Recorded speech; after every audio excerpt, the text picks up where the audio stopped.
אוקיי, מישהו כאן רואה את הסרט כנר על הגג? Did someone watch the movie, I don't know how it's called in English, Fiddler on the Roof. but I didn't. כן. אף אחד? רק כמה אנשים? אוקיי. אז כדאי לראות את זה. Well, you should watch it. אבל יש בסוף הסרט, בסוף ההצגה, But at the end of the movie and the end of the play, כל היהודים היו צריכים לברוח מהכפר, מאנטבקה. the Jewish people had to run from their village, ויש ינטה, קוראים לה ינטה, and someone named Yenta, והיא אומרת, אנחנו סובלים, אבל אנחנו סובלים בשקט. she said, we are suffering, but we suffer peacefully. זה קצת quietly. מצחיק. כן, זה מצחיק, כי זה לא נכון, נכון? And it is funny because it's not true. כי בדרך כלל כשאנחנו סובלים, אנחנו רוצים שכולם ידעו על זה. Because usually when we suffer, we want everyone to know about it. ובדרך כלל אנשים לא סובלים בשקט. And usually people don't suffer quietly. במיוחד אם לא מגיע לנו את הסבל. Especially if we don't deserve the suffering. אם לא עשינו שום דבר רע. If we didn't do anything wrong. אז אנחנו רוצים לדבר קצת על סבל היום. So I would like to talk a little bit about suffering. וכשאנחנו מדברים על סבל, על מי אנחנו חושבים? And when we talk about suffering, who comes to mind? מי? Jesus, ישוע? איוב, נכון? איוב. And הוא המלך של סבל. Job is essentially the king of suffering. אז בואו נפתח לספר איוב. So let's open our Bibles to Job. ואני חושב שיש שתי מטרות של הספר הזה. I think this book has two purposes. דבר ראשון זה לגלות מיהו אלוהים. Firstly, to show us who is God, לגלות את האופי שלו. to show his personality, להבין שהוא בשליטה, הוא שולט בכל והוא דואג לנו. and show that he controls everything and that he takes care of us, אפילו כשאנחנו סובלים. even when we suffer. דבר שני, Secondly, הספר הזה מלמד אותנו לבטוח באלוהים this book ולהיות נאמנים. teaches us to trust in God and To be faithful. be faithful to him, אפילו אם אנחנו לא מבינים למה אנחנו סובלים. even if we don't understand why we suffer. אז באחרונה קראתי את כל הספר איוב, So recently I read the whole book of Job, ויש פסוק אחד שאולי יעזור לנו להבין איך להתנהג כשאנחנו סובלים.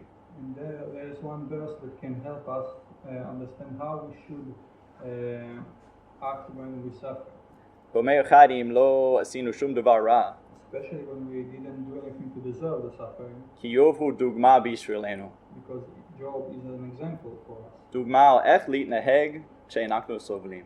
An example of how we should behave when we suffer. אז בואו נקרא בספר איוב פרק ב' So let's open Job chapter 2, פסוק 3. verse 3. איוב ב' 3. ויאמר אדוני אל השטן, השמת ליבך אל עבדי איוב, כי אין כמוהו בארץ, איש תם וישר, ירא אלוהים ושר מרע, ועודנו מחזיק בתומתו, ותסיתני בו לבלו חינם. And the Lord said unto Satan, Hast thou considered my servant Job, that there is none like him in the earth, a perfect and an upright man, one that feareth God and escheweth evil? And still he holdeth fast his integrity, although thou movest me against him, to destroy him without cause. אז לפי פסוק הזה ולפי כל הספר אנחנו יודעים שאיוב הוא היה איש נאמן. So according to this verse and according to the whole book of Job, we can see that Job was a faithful man. כתוב כאן שהוא היה איש תם וישר. It said that he was a perfect and upright man. זה אומר שהחיים שלו היו עדות טובה בשביל אלוהים. It means that his life was a good testimony about God. אבל היה לו אויב, שטן. But he had an enemy, Satan. שטן שנא את איוב בגלל זה. And Satan hated Job because of his character. הוא רצה להשמיד אותו, להרוס אותו. He wanted to destroy him. אז כתוב בסוף הפסוק, So at the end of the verse it says, באנגלית זה destroy him, אבל כתוב שהוא רצה לבלוע אותו. in Hebrew it said he wanted to essentially swallow him. שטן רצה לבלוע את איוב. Satan wanted to swallow Job. הוא רוצה לבלוע כולנו כמאמינים אם אנחנו נאמנים לאלוהים. He wants to swallow all of us as believers if we are faithful to God. למה? And why? כתוב שאיוב היה איש תם. It says that Job was a perfect and upright man. זה אומר שהוא היה איש שאין בו דופי. It means that there was no blame in him. את המילה תם, אנחנו רואים את המילה הזאת בספר שמות.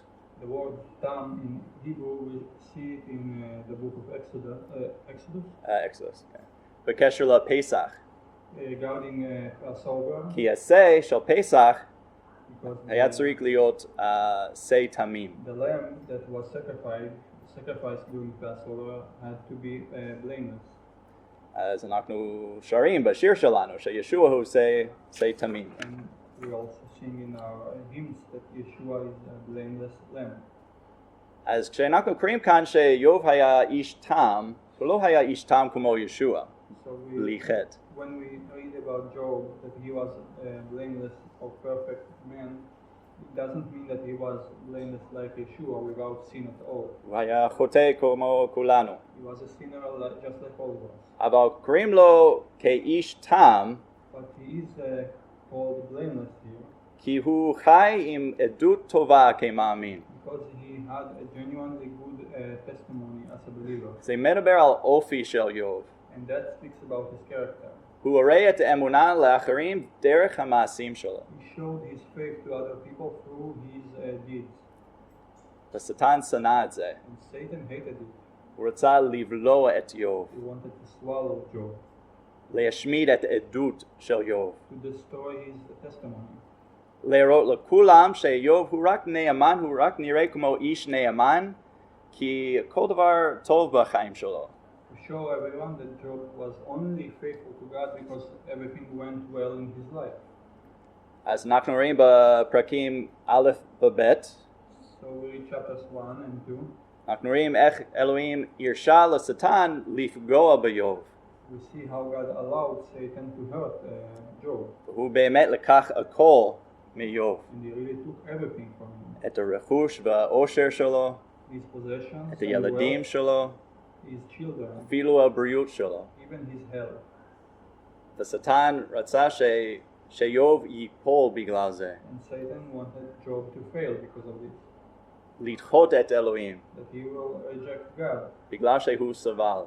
because of his suffering. אבל מה הייתה התגובה של איוב כשהוא סבל? But what was Job's reaction when he suffered? מה קראנו? What did we read בפסוק 3, in verse 3? שהוא כתוב עודנו מחזיק בתומתו. And still he holdeth fast his integrity. אז שוב אנחנו רואים את המילה דומה לתם, And we see a similar word to blameless. תומה. In Hebrew it's tuma or integrity in English. הוא מחזיק לזה. He's holding to his integrity. הוא היה איש תם, He was a blameless man עם עדות טובה. with a good testimony. אז כששטן ניסה לגרום לאיוב ליפול, So when Satan tried to make Job fail, איוב רצה להחזיק את העדות שלו בשביל אלוהים. Job wanted to keep holding his integrity for God. למרות הסבל שלו, Despite his suffering, כתוב הוא מחזיק בתומתו. it says that he still holdeth fast his integrity. זה היה חשוב בשביל איוב להראות לאחרים שהוא עדיין בוטח באלוהים. It was important for כל Job מצב. to show other people that despite his situation he still trusted in God. אז איוב הוא הדוגמה בשבילנו.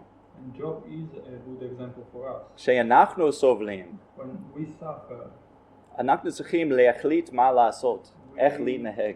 need to decide how we should act. אנחנו יכולים להיות כמו איוב, We can be like Job, איש שמחזיק בתומתו, a man that hold fast his integrity, איש שהייתה לו עדות טובה למרות הסבל שלו.